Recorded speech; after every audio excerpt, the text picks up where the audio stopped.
जय श्री कृष्ण। भाद्रपद माह के शुक्ल पक्ष की पंचमी तिथि को ऋषि पंचमी का व्रत किया जाता है।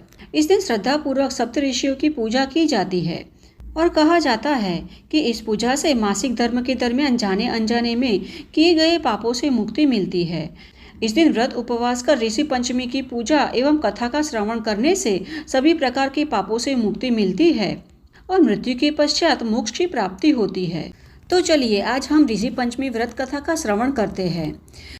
तो कथा सुनने के लिए अंत तक हमारे साथ जुड़े रहना और कथा अच्छी लगे तो लाइक, शेयर और ऐसे ही वैदिक और प्रमाणभूत कथाओं का श्रवण करने हेतु इस चैनल को सब्सक्राइब भी कर लीजिएगा। तो आइए आज की कथा का आरंभ करते हैं। अब पूर्व काल में विदर्भ देश में उत्तंग नाम का एक ब्राह्मण रहता था। उसकी पत्नी का नाम सुशीला था। वह पतिव्रता नारी थी। उनकी 2 संतान भी थी, एक पुत्र और एक पुत्री। पुत्र का नाम था सुविभूषण और पुत्री का नाम था कला। ब्राह्मण और ब्राह्मणी आनंद पूर्वक अपना जीवन व्यतीत कर रहे थे। सुशीला भी अपने पति की सच्ची मन से सेवा करती थी और उत्तंग ने भी कभी सुशीला को किसी प्रकार का कष्ट नहीं दिया था। इसी प्रकार प्रेम पूर्वक ब्राह्मण और ब्राह्मणी अपना जीवन व्यतीत कर रहे थे और जैसे जैसे समय बीतता गया सुविभूषण बड़ा हुआ, इसीलिए उसे ऋषि के आश्रम में पढ़ने के लिए भेज दिया गया। वह अपना अधिक समय गुरु की सेवा में व्यतीत करता था और जो शेष समय रहता था उसमें विद्या अभ्यास करता था। और अब पुत्री कला भी विवाह लायक होने लगी थी, अतः उसका विवाह करवा दिया गया। पुत्री का विवाह सुमंगल रूप से पूर्ण हो गया, जिससे उत्तंग को भी चैन आया और वह सुख और शांति से अपना जीवन व्यतीत करने लगा। किंतु भाग्य को कौन जान सकता है।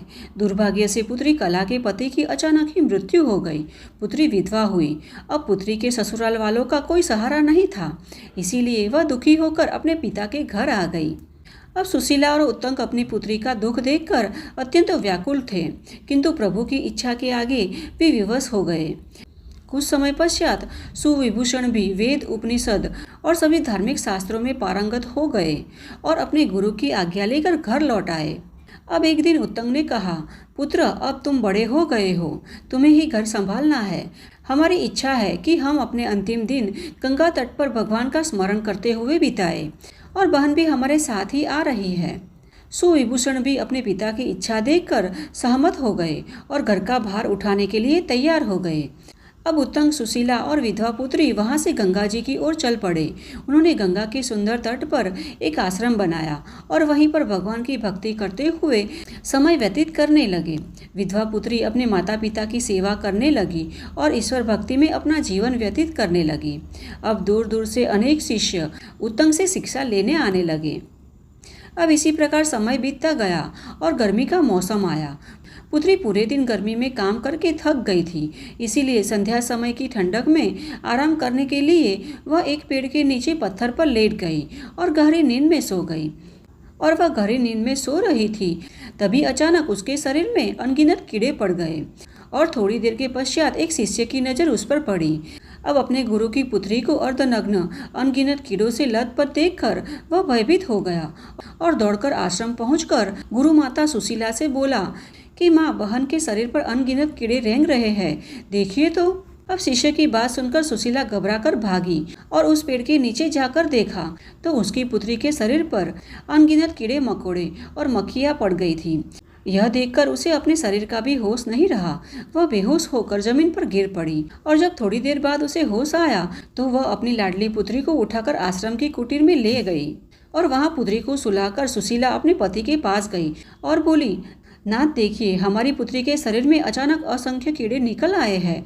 मेरी सती जैसी पुत्री को क्या हो गया है? उसने कौन से पाप किए हैं कि उसकी ऐसी दुर्दशा हुई है?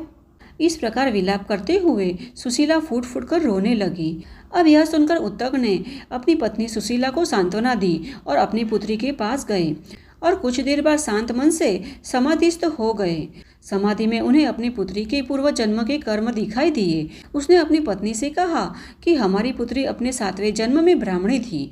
उस समय वह अपनी रजस्वला धर्म का पालन न करते हुए घर की सभी चीज वस्तुओं को छुआ करती थी। इसी पाप के कारण उसकी ऐसी दुर्दशा हुई है। साथ ही जब अन्य कन्याएं ऋषि पंचमी का व्रत कर रही थी, वहां भी वह गई और उसका उपवास किया था। उस पाप के कारण ही वह विधवा हो गई है। जो अपने धर्म का पालन नहीं करते और दूसरों की धार्मिक भावनाओं की उपेक्षा करते हैं, उसकी यही दशा होती है।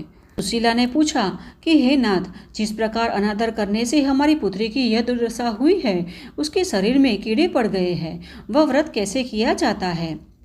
तब उत्तंग बोले, भाद्रपद माह की पंचमी तिथि को प्रातःकाल उठकर स्नान करके दीपक जलाए, दीपक के समक्ष फल का नैवेद्य अर्पित करे और कश्यप, अत्रि, भारद्वाज, विश्वामित्र, गौतम, जमदग्नि और वशिष्ठ नामक सप्त ऋषियों का ध्यान करे और उनकी कथा सुने। इस दिन सामू, फल आदि शाक का सेवन करें। इस प्रकार व्रत को करने से मासिक धर्म में हुई भूलों के कारण हुए पाप नष्ट हो जाते हैं और इसलोक और परलोक में सुख की प्राप्ति होती है। अब उत्तंग की बातें उनकी विधवा पुत्री ने भी ध्यानपूर्वक सुनी और उसी क्षण उसने ऋषि पंचमी या सामा पंचमी का व्रत करने का दृढ़ निश्चय कर लिया और मन में दृढ़ निश्चय के साथ ही उसके शरीर के कष्ट कम होने लगे और कुछ ही दिनों में उसका शरीर सोने जैसा हो गया। उसने प्रण किया कि आज से वह आने वाले वर्षों तक ऋषि पंचमी व्रत का पालन करेगी, साथ ही अपने गुरुजनों की आज्ञा का भी पालन करेगी। तो यह है आज की हमारी ऋषि पंचमी व्रत की कथा, जिसका श्रवण करने से भी पुण्य फल की प्राप्ति होती है और इस व्रत का श्रद्धापूर्वक पालन करने से सभी प्रकार के पाप नष्ट हो जाते हैं। तो हमें आशा है कि आज की हमारी ऋषि पंचमी व्रत कथा आपको अच्छी लगी होगी, तो इसे अपने मित्र और परिवार में भी शेयर करना, जिससे कि कथा का श्रवण कर उन्हें भी पुण्य फल की प्राप्ति हो सके। तो चलिए हमारे शास्त्रों में वर्णित ऐसी ही वैदिक और प्रमाणभूत कथाओं के साथ फिर से मिलते हैं।